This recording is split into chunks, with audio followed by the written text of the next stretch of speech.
شروع اللہ کا نام لے کر جو بڑا مہربان نہایت رحم والا ہے۔ حامیم، کتاب روشن کی قسم کہ ہم نے اس کو قرآن عربی بنایا ہے تاکہ تم لوگ سمجھو، اور یہ بڑی کتاب یعنی لوح محفوظ میں ہمارے پاس لکھی ہوئی اور بلند مرتبہ ہے، حکمت والی ہے۔ تو کیا ہم پھیر دیں گے تمہاری طرف سے یہ کتاب نصیحت موڑ کر اس بنا پر کہ تم ایسے لوگ ہو جو حد پر نہیں رہتے؟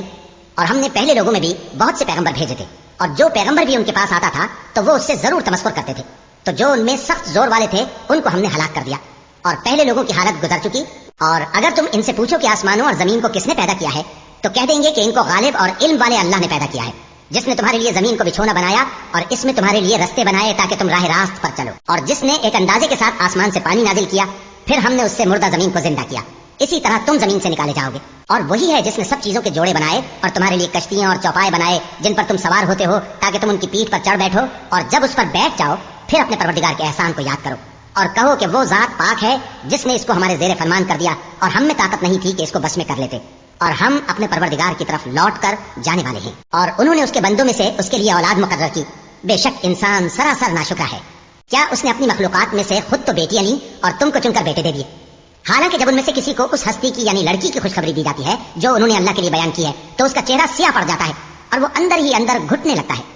کیا وہ ہستی جو زیوروں میں پرورش پائے اور جھگڑے کے وقت بات نہ کر سکے اللہ کی اولاد ہو سکتی ہے؟ اور انہوں نے فرشتوں کو کہ وہ رحمان کے بندے ہیں اس کی بیٹیاں ٹھہرایا۔ کیا یہ ان کی پیدائش کے وقت حاضر تھے؟ ان قریب ان کی شہادت لکھ لی جائے گی اور ان سے باز پرس کی جائے گی، اور کہتے ہیں اگر رحمان چاہتا تو ہم ان کو نہ پوچھتے، ان کو اس کا کچھ علم نہیں، یہ تو صرف اٹکلیں دوڑا رہے ہیں۔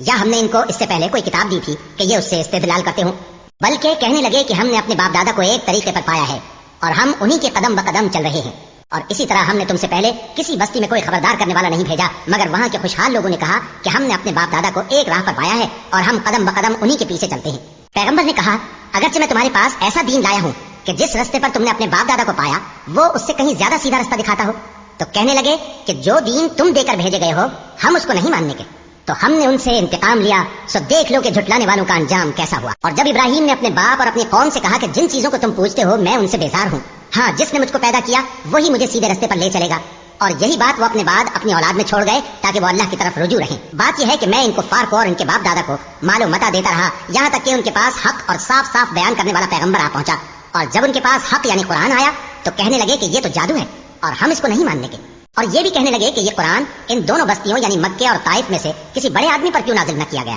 کیا یہ لوگ تمہارے پروردگار کی رحمت کو بانٹتے ہیں؟ ہم نے ان میں ان کی معیشت کو دنیا کی زندگی میں تقسیم کر دیا اور ایک کے دوسرے پر درجے بلند کیے تاکہ ایک دوسرے سے خدمت لے، اور جو کچھ یہ جمع کرتے ہیں تمہارے پروردگار کی رحمت اس سے کہیں بہتر ہے۔ اور اگر یہ خیال نہ ہوتا کہ سب لوگ ایک ہی جماعت ہو جائیں گے تو جو لوگ اللہ سے انکار کرتے ہیں ہم ان کے گھروں کی چھتیں چاندی کی بنا دیتے اور سیڑھیاں بھی جن پر وہ چڑھتے، اور ان کے گھروں کے دروازے بھی اور تخت بھی جن پر تکیہ لگاتے ہیں، اور یہ سب چیزیں سونے کی بھی بنا دیتے، اور یہ سب دنیا کی زندگی کا تھوڑا سا سامان ہے، اور آخرت تمہارے پروردگار کے ہاں پرہیزگاروں کے لیے ہے۔ اور جو کوئی رحمان کی یاد سے آنکھیں بند کر لے یعنی تغافل کرے ہم اس پر ایک شیطان مقرر کر دیتے ہیں تو وہ اس کا ساتھی ہو جاتا ہے، اور یہ شیطان ان کو رستے سے روکتے رہتے ہیں اور وہ سمجھتے ہیں کہ وہ سیدھے رستے پر ہیں، یہاں تک کہ جب وہ ہمارے پاس آئے گا تو اس شیطان سے کہے گا کہ کاش مجھ میں اور تجھ میں مشرق و مغرب کا فاصلہ ہوتا، تو برا ساتھی ہے۔ اور جب تم ظلم کرتے رہے تو آج تمہیں یہ بات فائدہ نہیں دے سکتی کہ تم سب عذاب میں بھی شریک ہو، تو کیا تم بہرے کو سنا سکتے ہو یا اندھے کو رستہ دکھا سکتے ہو اور جو کھلی گمراہی میں ہو اسے راہ راست پر لا سکتے ہو؟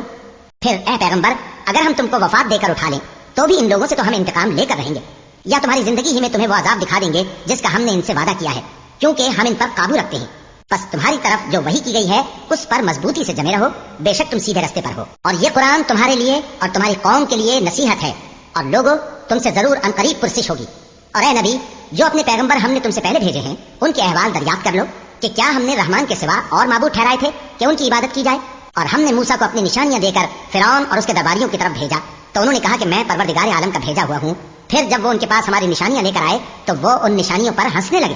اور جو نشانی ہم ان کو دکھاتے وہ پہلی سے بڑی ہوتی تھی، اور ہم نے ان کو عذاب میں پکڑ لیا تاکہ باز آئیں، اور کہنے لگے کہ اے جادوگر اس عہد کے مطابق جو تیرے پروردگار نے تجھ سے کر رکھا ہے اس سے دعا کر، بے شک ہم ہدایت یاب ہوں گے۔ سو جب ہم نے ان سے عذاب دور کر دیا تو وہ عہد شکنی کرنے لگے، اور فرعون نے اپنی قوم سے پکار کر کہا کہ اے قوم کیا مصر کی حکومت میرے ہاتھ میں نہیں ہے، اور یہ نہریں جو میرے محلوں کے نیچے بہ رہی ہیں میری نہیں ہیں؟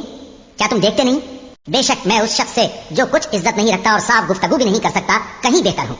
تو اس پر سونے کے کنگن کیوں نہ اتارے گئے، یا یہ ہوتا کہ فرشتے جمع ہو کر اس کے ساتھ آتے؟ غرض اس نے اپنی قوم کو بے عقل کر دیا اور ان لوگوں نے اس کی بات مان لی، بے شک وہ نافرمان لوگ تھے۔ پھر جب انہوں نے ہم کو خفا کیا تو ہم نے ان سے انتقام لیا اور ان سب کو ڈبو کر چھوڑا، سو ان کو گئے گزرے کر دیا اور بعد میں آنے والوں کے لیے عبرت بنا دیا۔ اور جب مریم کے بیٹے عیسیٰ کا حال بیان کیا گیا تو تمہاری قوم کے لوگ اس سے چلا اٹھے اور کہنے لگے کہ بھلا ہمارے معبود اچھے ہیں یا وہ یعنی عیسیٰ؟ انہوں نے جو ان عیسیٰ کی مثال تم سے بیان کی ہے تو صرف جھگڑنے کو، حقیقت یہ ہے کہ یہ لوگ ہیں ہی جھگڑالو۔ وہ تو ہمارے ایسے بندے تھے جن پر ہم نے فضل کیا اور بنی اسرائیل کے لیے ان کو اپنی قدرت کا نمونہ بنا دیا، اور اگر ہم چاہتے تو تم میں سے فرشتے بنا دیتے جو تمہاری جگہ زمین میں رہتے، اور وہ یعنی عیسیٰ قیامت کی نشانی ہے۔ تو کہہ دو کہ لوگوں اس میں شک نہ کرو اور میرے پیچھے چلو، یہی سیدھا رستہ ہے، اور کہیں شیطان تم کو اس سے روک نہ دے، وہ تو تمہارا علانیہ دشمن ہے۔ اور جب عیسیٰ نشانیاں لے کر آئے تو فرمایا کہ میں تمہارے پاس دانائی کی کتاب لے کر آیا ہوں، نیز اس لیے کہ بعض باتیں جن میں تم اختلاف کرتے ہو تم کو سمجھا دوں۔ سو اللہ سے ڈرو اور میرا کہا مانو، کچھ شک نہیں کہ اللہ ہی میرا اور تمہارا پروردگار ہے، بس اسی کی عبادت کرو، یہی سیدھا رستہ ہے۔ پھر کتنے فرقے ان میں سے الگ الگ ہو گئے، سو جو لوگ ظالم ہیں ان کے لیے درد دینے والے دن کے عذاب سے خرابی ہے۔ یہ صرف اس بات کے منتظر ہیں کہ قیامت ان پر ناگہاں آ موجود ہو اور ان کو خبر تک نہ ہو۔ جو آپس میں دوست ہیں اس روز ایک دوسرے کے دشمن ہوں گے، مگر پرہیزگار کہ وہ باہم دوست ہی رہیں گے۔ میرے بندو، آج تمہیں نہ کچھ خوف ہے اور نہ تم غمناک ہوگے۔ جو لوگ ہماری آیتوں پر ایمان لائے اور فرمانبردار بن گئے ان سے کہا جائے گا کہ تم اور تمہاری بیویاں عزت و احترام کے ساتھ بہشت میں داخل ہو جاؤ۔ ان پر سونے کی تشتریوں اور پیالوں کا دور چلے گا اور وہاں جو جی چاہے اور جو آنکھوں کو اچھا لگے موجود ہوگا۔ اور اے اہل جنت، تم اس میں ہمیشہ رہو گے، اور یہ جنت جس کے تم مالک بنا دیے گئے ہو تمہارے اعمال کا صلہ ہے۔ یہاں تمہارے لیے بہت سے میوے ہیں جن کو تم کھاؤ گے، اور گناہگار یعنی کفار ہمیشہ دوزخ کے عذاب میں رہیں گے جو ان سے ہلکا نہ کیا جائے گا، اور وہ اس میں نا امید ہو کر پڑے رہیں گے۔ اور ہم نے ان پر ظلم نہیں کیا بلکہ وہی اپنے آپ پر ظلم کرتے تھے، اور وہ پکاریں گے کہ اے مالک، اے دوزخ کے نگراں، تمہارا پروردگار ہمیں موت ہی دے دے۔ وہ کہے گا کہ تم ہمیشہ اسی حالت میں رہو گے، ہم تمہارے پاس حق لے کر پہنچے لیکن تم میں سے اکثر حق سے ناخوش ہوتے رہے۔ کیا انہوں نے کوئی بات ٹھہرا رکھی ہے؟ تو ہم بھی کچھ ٹھہرانے والے ہیں۔ کیا یہ لوگ یہ خیال کرتے ہیں کہ ہم ان کی پوشیدہ باتوں اور سرگوشیوں کو سنتے نہیں؟ کیوں نہیں، سب سنتے ہیں، اور ہمارے فرشتے ان کے پاس ان کی سب باتیں لکھ لیتے ہیں۔ کہہ دو کہ اگر رحمان کے لیے اولاد ہو تو میں سب سے پہلے اس کی عبادت کرنے والا ہوں۔ یہ جو کچھ بیان کرتے ہیں آسمانوں اور زمین کا مالک جو عرش کا بھی مالک ہے اس سے پاک ہے، تو ان کو بک بک کرنے اور کھیلنے دو، یہاں تک کہ جس دن کا ان سے وعدہ کیا جاتا ہے اس کو دیکھ لیں۔ اور وہی آسمانوں میں بھی معبود ہے اور وہی زمین میں بھی معبود ہے، اور وہ حکمت والا ہے، علم والا ہے،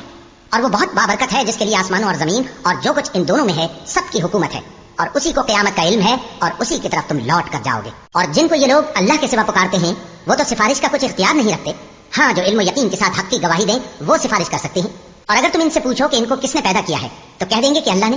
تو پھر یہ کہاں بہہ کے پھرتے ہیں؟ اور بسا اوقات پیغمبر کہا کرتے ہیں کہ اے پروردگار، یہ ایسے لوگ ہیں کہ ایمان نہیں لاتے، تو اے پیغمبر ان سے منہ پھیر لو اور سلام کہہ دو، ان کو عنقریب انجام معلوم ہو جائے گا۔